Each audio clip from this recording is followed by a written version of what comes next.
Russian fighter jets cause panic on board a UK warplane, as their sudden approach and aggressive maneuvers leave the crew and passengers on edge, fearing a potentially deadly mid-air incident in contested skies. Daredevil Russian jets fly just 6 meters away from a UK plane, skimming past at an alarmingly close distance that breaks normal safety norms and dramatically raises the risk of a collision or dangerous miscalculation. After Trump's failure in Iran, Putin appears to be getting more aggressive with NATO, using risky aerial encounters and military posturing to test Western resolve and signal that Moscow is ready to push back even harder. 2 Russian warplanes intercepted an unarmed British Royal Air Force spy plane over the Black Sea, according to the UK, turning what was meant to be a standard surveillance mission into a tense and potentially dangerous mid-air confrontation.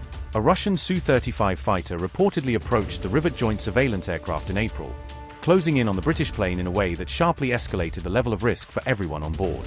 The jet came so close that it triggered the British Royal Air Force aircraft's emergency systems and even disabled its autopilot, forcing the crew to take rapid manual control to keep the situation from spiraling out of control. This revelation about the aerial face-off was made public in a BBC report on May 20th, bringing wider attention to just how close the encounter came to causing a serious incident.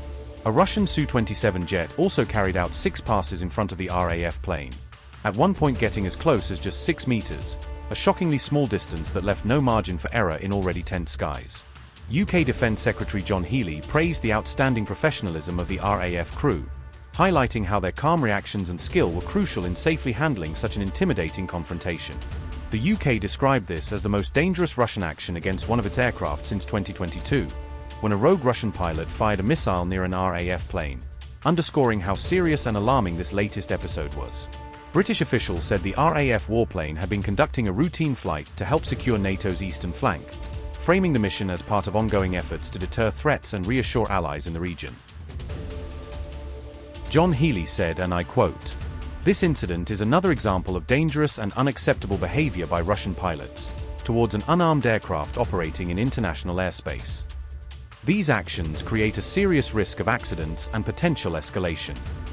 This incident will not deter the UK's commitment to defend NATO, our allies, and our interests from Russian aggression." Unquote.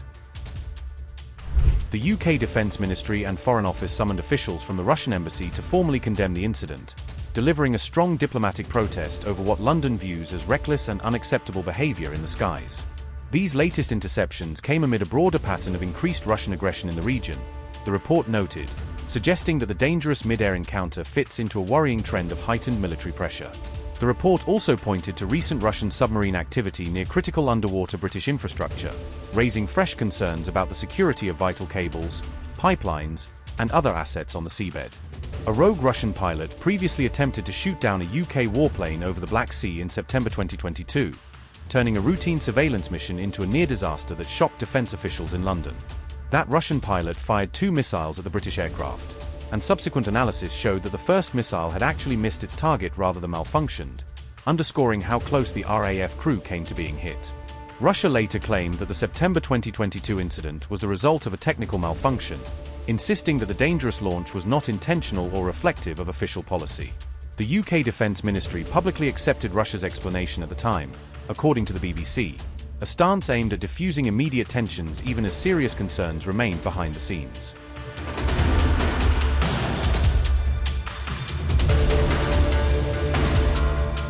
Anti-UK rhetoric in Russia appears to be taking a darker nuclear turn as fresh threats aimed at Britain continue to surface. A Kremlin-aligned channel reportedly claimed that Putin's Satan II missile could destroy Downing Street. The Express reported on May 13th about the alleged threat directed at the British Prime Minister's residence. The threat came after Russia's reported successful launch of a 208-ton intercontinental missile. On May 12th, the Express had also reported on the Satan II missile launch, citing statements linked to the Kremlin. Express citing the Kremlin said, and I quote, "The weapon stands as tall as a 14-story building and delivers a yield 4 times greater than anything produced by the West." Unquote. The latest threat was published by Voenaya Chronica, a channel whose name translates into English as War Chronicles. According to the Express, the accompanying footage purported to show how the missile could obliterate Downing Street. A separate graphic reportedly depicted an Oreshnik missile aimed directly at NATO headquarters, the report said.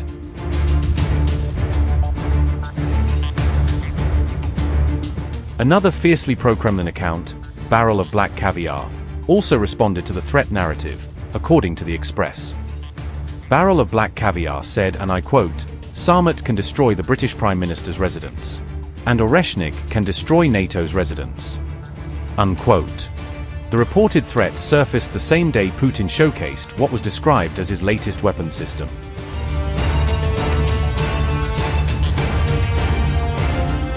One Russian Sarmat intercontinental ballistic missile could destroy an entire nation, Russian military analyst Igor Korochenko said in his latest assessment. He claimed that a single Sarmat, armed with more than 10 individually guided nuclear warheads, could theoretically wipe out countries such as France or the United Kingdom.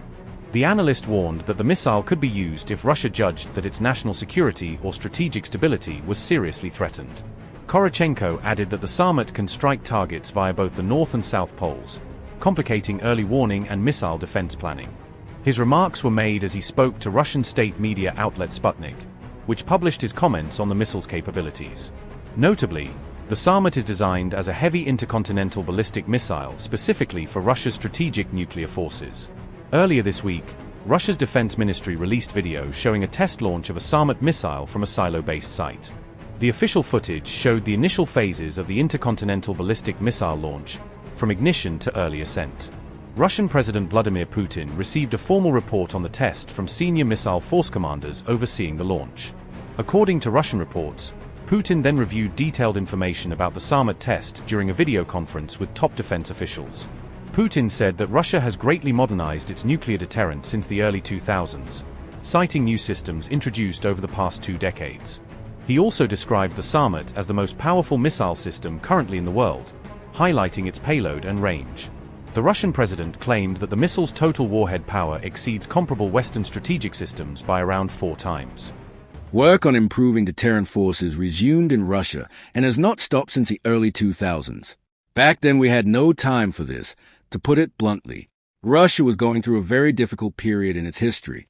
But after the United States withdrew from the Anti-Ballistic Missile Treaty in 2002, we were forced to, I want to emphasize this, we were forced to think about ensuring our strategic security in the new reality and the need to maintain a strategic balance of forces, parity. That is precisely why, I would like to emphasize this once again, Russia has begun work on the development of advanced systems that have no equivalent anywhere in the world and are guaranteed to overcome both existing and future missile defense systems. We are systematically implementing the Nuclear Forces Development Program established in response to this. In 2004, we began work on the intercontinental Avangard missile system. Since 2019, it has been on combat duty. Then we developed the medium-range air-launched Kinshal hypersonic missile, which has been on duty since 2017. It is already being used during the special military operation, but work on its improvement continues, including on accuracy in non-nuclear equipment.